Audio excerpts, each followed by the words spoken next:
No sería extraño que en Marte haya habido civilización,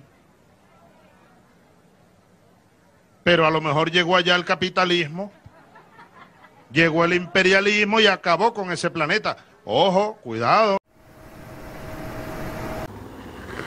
Bom dia, né? Boa tarde, boa noite para quem já chegou, para quem está chegando agora. E vamos lá para uma resenha do Noturno do Chile. Aquela coisa, né? Esses livros às vezes são tão interessantes que falar um pouquinho assim deles não dá conta, né? Que tem livro que, né, é quase uma aula. Então, por isso que tem a playlist, né? O que tem dentro desse livro, né? Tentando descobrir o que tem dentro, né? Tem 1000 coisas. Então, às vezes é mais um indicativo. Esse livro é um monólogo, um longo monólogo aqui de um personagem, um padre, né? Que o Roberto Bolanho inventou, né? É um livro mais tardio e me lembrou um pouquinho aquelas teorias do autor hipocondríaco quem formulou foi o Hansen, né? João Adolfo Hansen, sobre o Dom Casmurro. É claro que não tem nenhuma influência direta, pelo menos me parece nenhuma, né, do Machado com o Roberto Bolanho. Só parece porque realmente tem um jovem com cara de velho, né? No caso é isso, no início do livro, que vê, né, o personagem, esse padre, é o protagonista, o cara do monólogo, ele vê esse personagem, quer dizer, esse personagem é visto, né, por esse jovem envelhecido, e nessa ele meio que, né, fica brabo, né, vamos dizer assim, que ele se volta para si, né, tem alguma coisa ali naquele olhar daquele jovem envelhecido que faz ele recapitular a vida dele toda.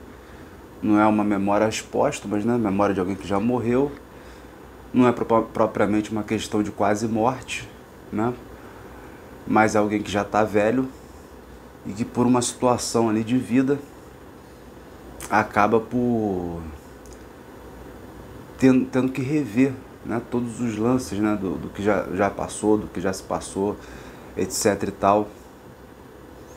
Interessante, né? Isso é interessante, cara. Enfim, eu tô pensando aqui em outras coisas aqui que não vai dar pra falar aqui, mas enfim. É isso, é quase como se fosse uma quase morte. O Agamben fala isso, né? Essas situações de quase morte, como algo assim próprio da literatura no século XX, né? Que os choques, né, são tão violentos que toda a prosa do século XX é uma prosa em terceira pessoa. E é um dito assim bem ousado, porque você tem toda a voga aí da literatura testemunhal, tem o chamado pós-memória e tal, tem autobiografia, autoficção, etnobiografia, autoficção, enfim, vai misturando tudo, né? Pessoas falando de si e tal, sempre, né? Aparece que a tendência, quando você vê os estudos literários, a tendência é cada vez as pessoas falarem mais de si, seja por uma questão de estilização e tal, ou seja por uma questão que viveu momentos traumáticos ou conviveu com pessoas que viveram momentos traumáticos, como é o caso das ditaduras aqui na América do Sul, ou pode pegar a Tatiana Sareen-Levy, lá na Vista Chinesa, né, que foi o caso de uma amiga dela que viveu uma situação muito traumática. E aí, enfim, esse voltar para si, falar de si, né? Isso é muito Foucault também, né? Porque você é obrigado a falar a verdade sobre si. E o Agamben fala que ele inverte isso completamente, falando que não, toda a prosa é uma prosa em terceira pessoa. E aí é muito evidente assim, né? Porque esses traumas são coletivos. Então, no caso, ele está pegando o enunciado, né? Os enunciados dessas pessoas que passaram por esse momento de catástrofe, de traumas, e elas estão dentro de um conjunto, né? Estão dentro de um contexto que outras pessoas também passaram, então elas estão relatando a si, mas relatando a si estão relatando os outros, né? Ou no caso lá do Primo Levi, o caso clássico lá que o Agamben usa, ele já no outro livro, eu estou falando do Infância e História, quando ele fala das experiências de quase morte, mas no que resta de Auschwitz, é aquela coisa, né? Que o Primo Levi queria pelo menos dar voz aos muçulmanos, né? Que não é o muçulmano da religião, aquele pessoal tipo refúgio do campo de concentração, dar voz àqueles que não têm voz. Então tem essa coisa da literatura de trauma, né? Pós eventos traumáticos, tentar dar essa voz também, né? Porque você está vivendo nessa coletividade, então seu sofrimento não é individual, né? Não é um pequeno eu. Um pequeno eu, que aquele pequeno eu também da psicanálise, né? Falar sobre si, aquela coisa toda da análise, de você estar sentado e ter que falar uma verdade sobre si, que vai ter um analista que vai poder, enfim, te fazer né, acessar essa verdade, né, até que ponto isso não são pequenos segredos e tal. Enfim, essa é uma história muito longa, mas é por aí, né? Então, essa prosa aqui, né, é dessa pessoa que vai voltar. Ela não tá, na verdade, né, num quase morte, mas é quase como se fosse, ela tá no fim da vida. E o que eu falei aqui perto então não é um Memórias Póstumas propriamente dito, e próximo aí do Dom Casmurro, é porque esse cara, né, esse jovem envelhecido, depois, enfim, no fim fica resolvido quem é esse jovem envelhecido, né? Mas esse jovem envelhecido é a pessoa que provoca essas reflexões nesse padre. E aí uma outra característica do Bolanho é ele ser um caçador de nazista, né? Um caçador de nazi, a literatura nazi. Então pega aquele cara super culto, super ilustrado, escritor famoso e bababá, né? Não, ele é um nazi, é um nazista, né? Ela é um Vargas Llosa, é um caso muito evidente, é muito claro. Mas outros também não menos evidentes. Ele está aqui no turno do Chile, década de 50, e aí tem todo o contexto aí da ascensão da eleição do Salvador Allende, depois da deposição dele, golpe militar, etc e tal. E a questão da memória é trabalhada de uma maneira muito sutil, né? Quase imperceptível. Esse padre ele acaba falando sobre a desaparição dos poetas, né? Os poetas vão desaparecendo. Não tem muito uma determinação se é um poeta desse tipo nazista, que é o poeta mais afeito a esse padre e ao círculo dele, ou se são os bons poetas que somem. Todos os poetas vão sumindo nessa situação, né, de um estado de exceção, né? Tu vê que a cultura como um todo, assim, seja ela alta ou seja baixa, a baixa que eu falo é vil, né?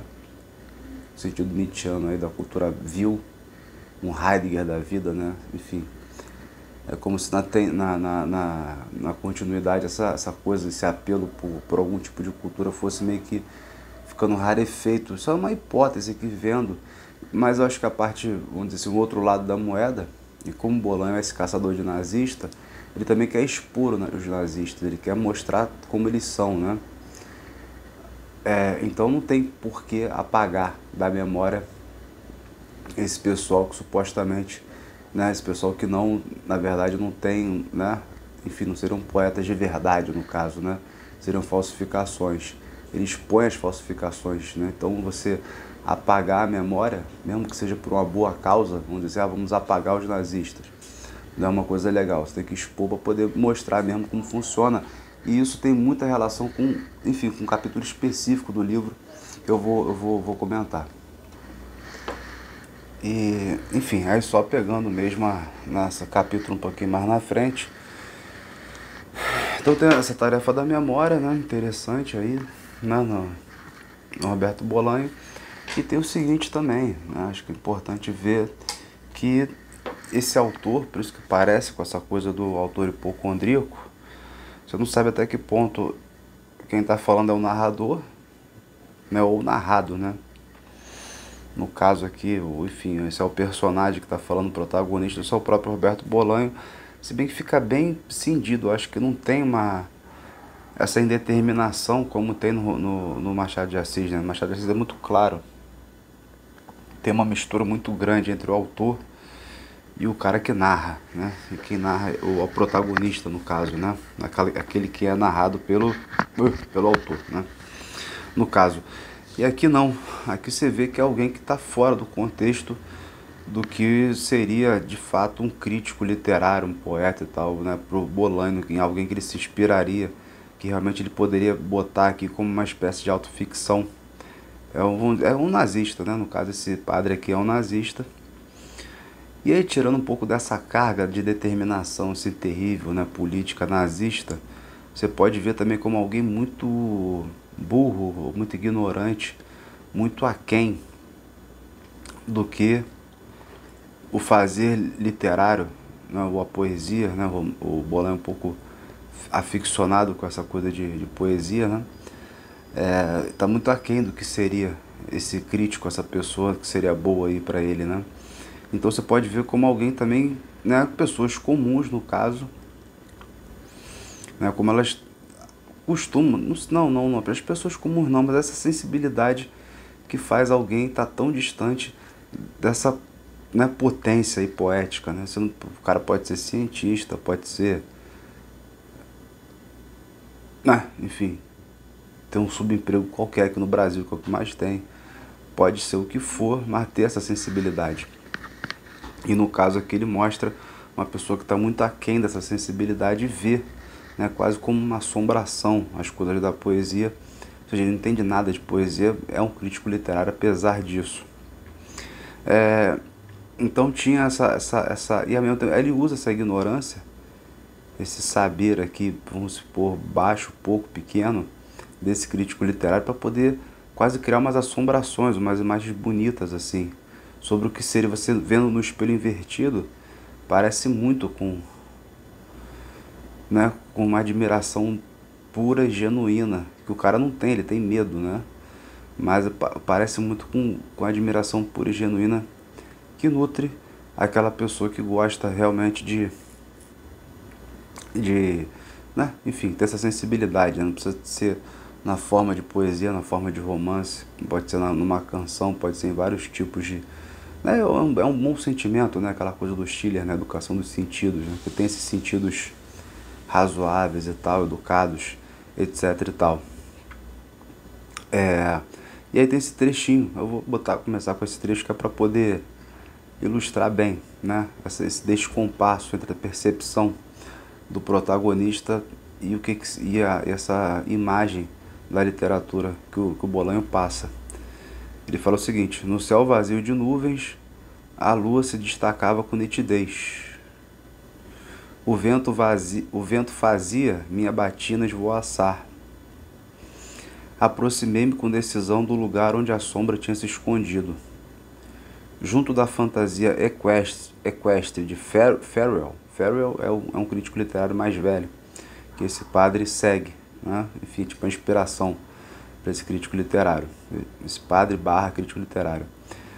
Junto da fantasia equestre de Farewell, eu o vi. Estava de costas para mim.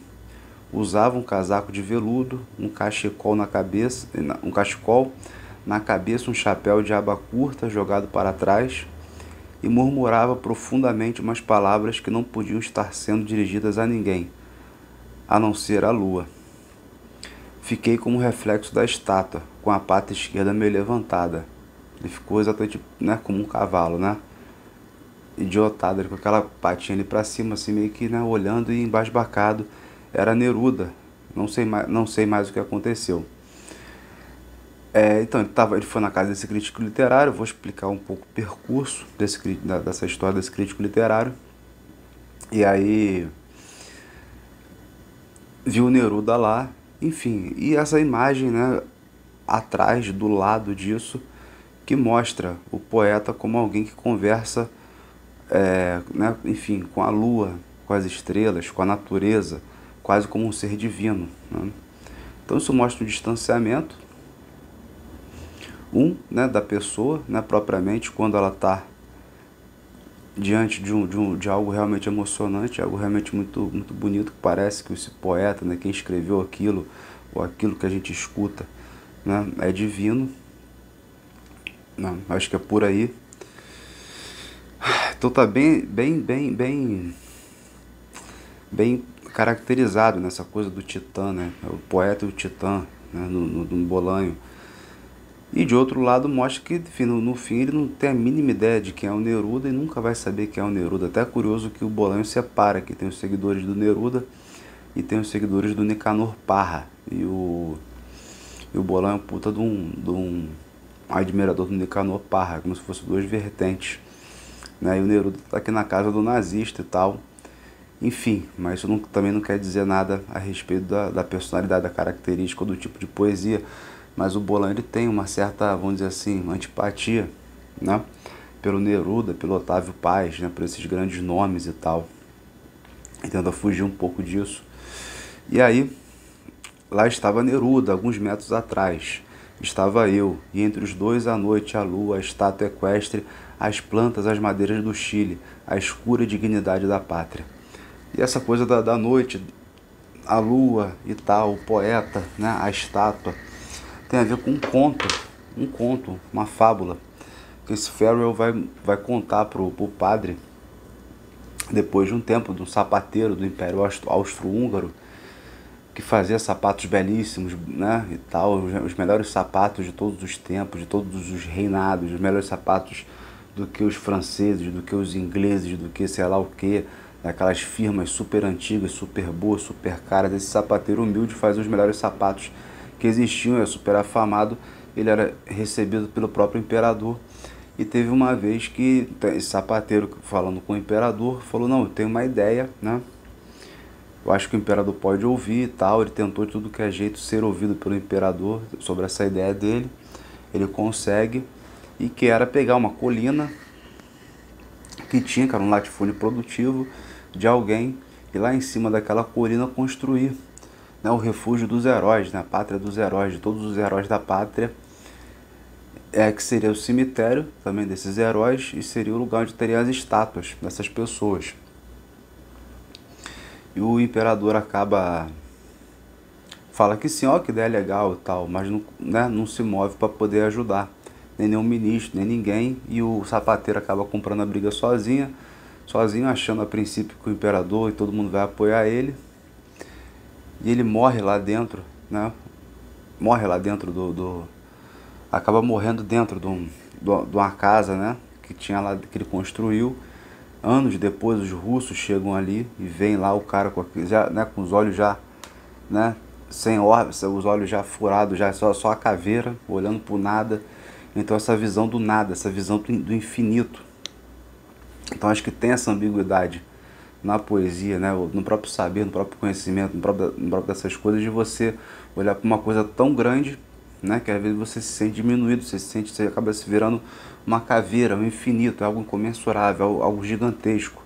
Então essa força, né, essa força da poesia e essa ambiguidade da poesia pode levar tanto a uma espécie de niilismo, né, a velha história do niilismo, ou a uma coisa mais, vamos dizer assim, bonita, bem feita e tal, quem consegue lidar com essa coisa, que tem essa sensibilidade, que é um criador, né, um artista no caso, o Bolanho, que já leva para um outro lado. Então aqui não deixa de ser um tema muito nietzschiano, né, a velha história dos nihilistas, né, dessas pessoas que veem o infinito com um sinal negativo, não conseguem dar conta dessa ideia imensa. Mas ao expor essa imensidão, o Bolanho acaba mostrando boas, belas imagens. Esse continho do sapateiro é muito bonito, né, quase uma coisa à parte nessa história toda. Bom, eu acho que já tô falando o suficiente para não fazer uma coisa muito grande, ficar lendo 3 partes de livro, que enfim, para não ficar, né, para ficar mais fluido. Acho que eu já falei do Agamben, falei do falei do Foucault, falei da autobiografia, falei um monte de coisa, testemunho e tal. Tô falando agora do livro, falei um pouquinho do Bolanho. Então vamos passar direto. Então é isso. Ele pegou, esse jovem envelhecido viu esse padre ficou, olhou assim para ele, né? Falou: caramba, né? Alguma coisa mexeu com ele, com esse jovem envelhecido, fosse uma espécie de autoconsciência, até ou acaba cumprindo esse papel de autoconsciência que faz ele rever a vida. Ele vai revendo a vida dele quando ele entra no seminário, quando ele vai nessa mansão do Farrell, que tem um monte de livro, né, enciclopédia, uma propriedade rural imensa, com tudo que os grandes poetas frequentam e tudo mais. Esse Farrell nada mais é do que um amigo dos nazistas na época da ocupação lá, né, na época do auge do nazismo, da ocupação da França e tudo mais. Escritores e tal, famosos e tal, frequentam ali, o Farrell é amigo deles, escritores alemães, escritores chilenos e tal. Então esse crítico é um nazista, tem, né, o golpe de Estado, né, além de sobe ao poder, né, claro que os dois lamentam, o padre e o crítico, né, o Farrell também também lamenta essa coisa, né? Enfim, o Allende ter subido. Quem é Allende, né? Allende é um analfabeto e tal, enfim, aquela coisa muito clássica, né? Muito tradicional. E aí esse padre tem essas aspirações literárias, ser um crítico literário, realmente ele escreve poesia, ele escreve crítica literária, vai escrevendo enquanto é padre, acaba trabalhando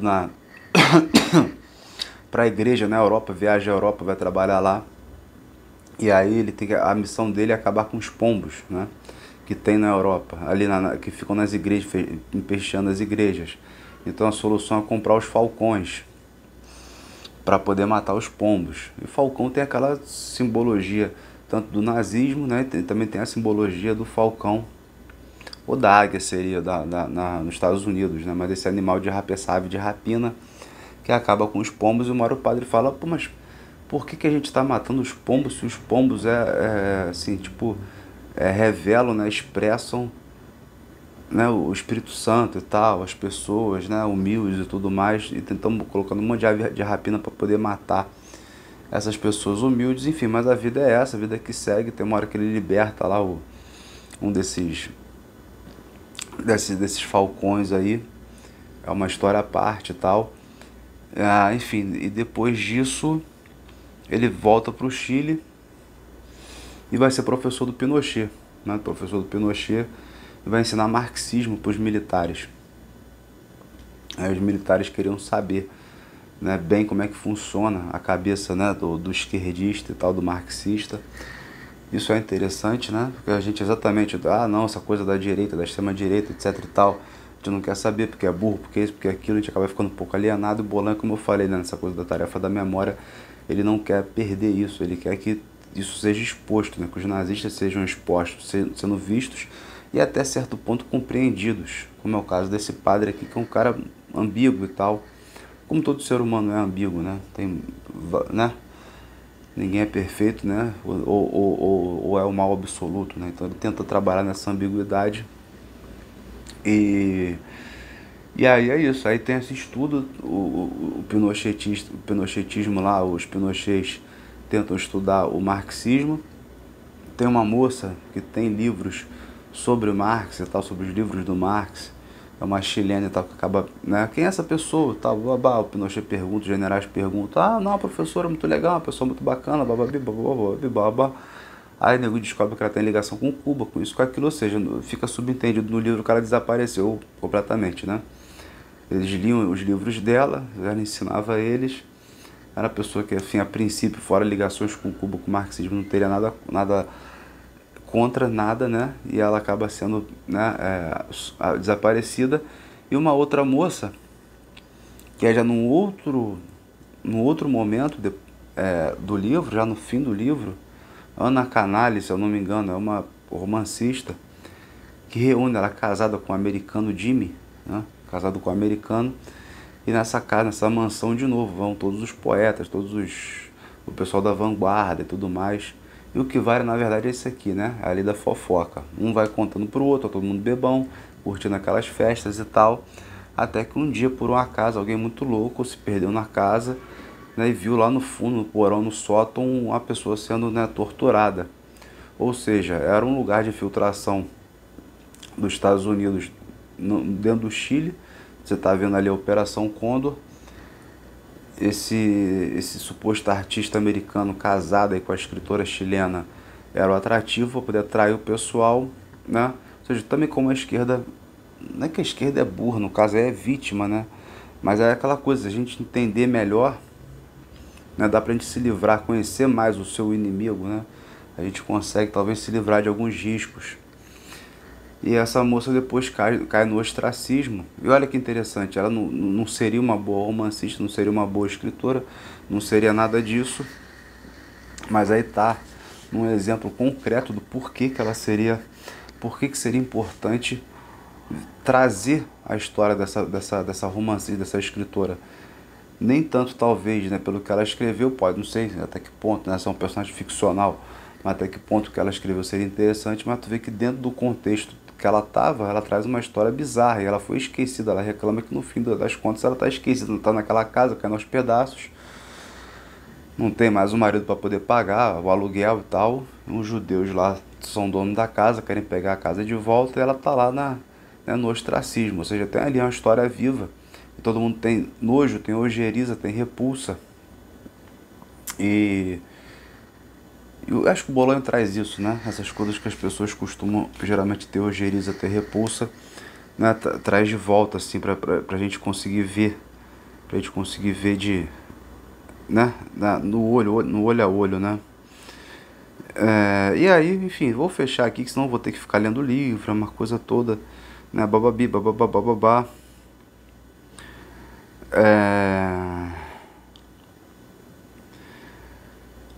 E aí eu falei dessa parte do Neruda, dessa visão, né? Eu vou fechar. É um parágrafo, um livro é todo um parágrafo só. Tem 2 parágrafos no caso. No fim tem um último parágrafo, que é quando esse padre se reconhece, né? Ele se reconhece. Aí começa, vou começar. Bem no finzinho, vai contar todas as histórias, aí o padre pergunta: então me pergunto, onde está o jovem envelhecido? Por que foi embora? E pouco a pouco a verdade começa a acender como um cadáver. Um cadáver que sobe do fundo do mar ou do fundo de um barranco. Vejo sua sombra subindo, sua sombra vacilante. Sua sombra subindo como se galgasse a colina de um planeta fossilizado. E então, na penumbra da minha enfermidade, vejo seu rosto feroz, seu doce rosto, e me pergunto: sou eu o jovem envelhecido? Tem essa coisa dos sonhos e tal, enfim, outra cena aqui que eu tô lembrando agora, mas é isso, passa batido, que é muito das sombras. Você tem a estátua, você tem as sombras, você tem umas marcações muito interessantes. A rua amarela, as ruas amarelas, né, que vão se tornando cinzas e tal, enfim, tem várias marcações que são poéticas mesmo, né, são bem bonitas, dá para fazer uma composição, né, se você for fazer uma leitura mesmo assim, né, uma crítica e tal, a partir dessas marcações. Aí ele pergunta: sou eu o jovem envelhecido? E esse o verdadeiro, o grande terror, ser eu o jovem envelhecido que grita sem que ninguém o ouça. E o que o pobre jovem envelhecido seja eu? E então passam a uma velocidade de vertigem os rostos que admirei, os rostos que amei, odiei, invejei, desprezei. Os rostos que protegi, os que ataquei, os rostos de que me defendi, os que busquei em vão. Fecha parágrafo, vem o segundo parágrafo, e depois se desencadeia tormenta de merda. É a má consciência, né? É o caso clássico, né, nietzschiano mesmo, do ressentido, né, do homem ressentido, do homem da má consciência. É uma figura da genealogia da moral aqui no Roberto Bolanho. Bom, essa é a minha proposta de leitura, né? Enfim, eu acho que é isso aí, né? Uma apresentação, né? É isso, daria cursos e cursos, falar pra caramba sobre esse livro, mas eu acho que tá de bom tamanho. Um abraço aí, um beijo.